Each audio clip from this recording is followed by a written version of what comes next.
I'm Jason Barr, and welcome to our Lucky Wishbone Football Friday Night Playoff Edition. And we're going to start in Division 4A with our matchup of the week as voted on by the fans. Walden Grove had a 9-1 regular season record. The Red Wolves' only loss was to Casa Grande, and sure enough, that's who Walden Grove opened up against tonight down in Sahuarita.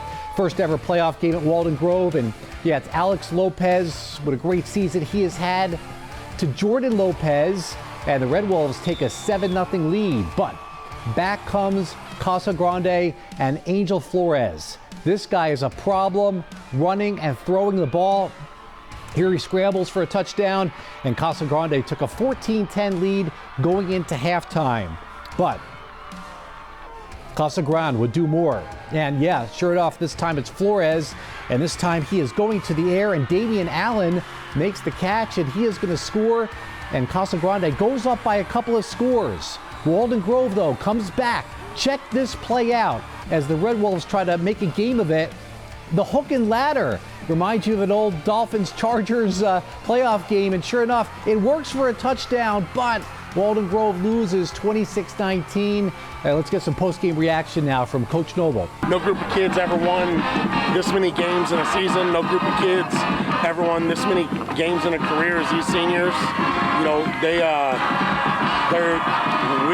we're laying the foundation for where we're going from here. Very proud. You know, this is the first time we hosted a playoff game in school history. First time we went 9-1. We broke a bunch of records this year. I'm just glad to be a part of this team, and we created such a strong bond with this team that all the guys going forward are going to have a really bright future.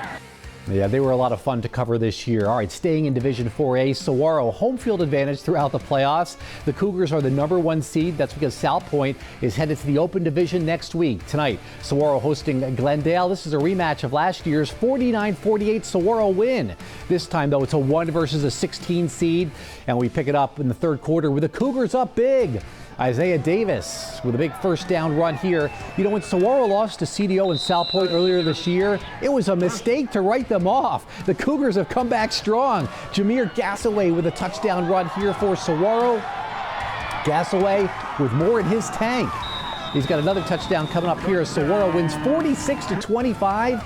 The Cougars will host a second-round game next week on the east side of Tucson. So on the scoreboard we go now. Pueblo loses at Mesquite 21-6. This was a 6-11 game in 4A. Mesquite now will play the winner of the Marcos Teniza CDO game, and that was up in Oro Valley tonight as we go there for this 3 versus 14 matchup.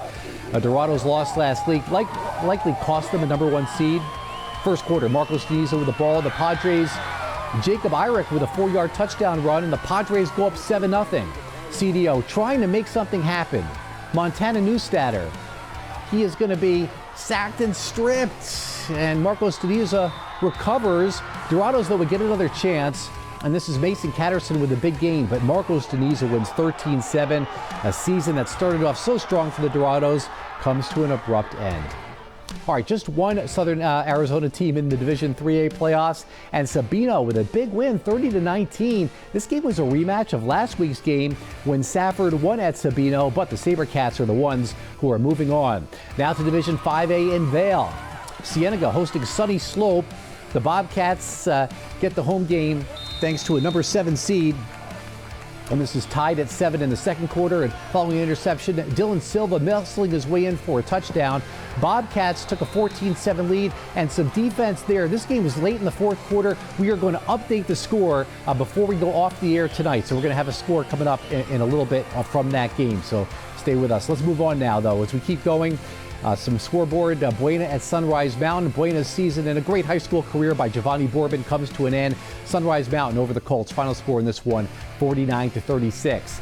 Also in 5A, Ironwood Ridge goes down to Castile 41-14. The Nighthawks' first season under coach James Hardy comes to an end. Elsewhere in 5A, Mountain View at Williams Field. Mountain View unable to pull off an upset. Williams Field wins this one 56-25. In Division 2A, Benson with a big road win, putting up 63 points. The Bobcats playing their best football of the season. They beat Veritas Prep 63-19, and Bisbee falls to Thatcher 48-7. The Puma season comes to an end, but they did pick up the Copper Pick Trophy. And Jordan Lopez of Walden Grove is the fastest talker that I've ever seen. Almost as fast as he runs with a football.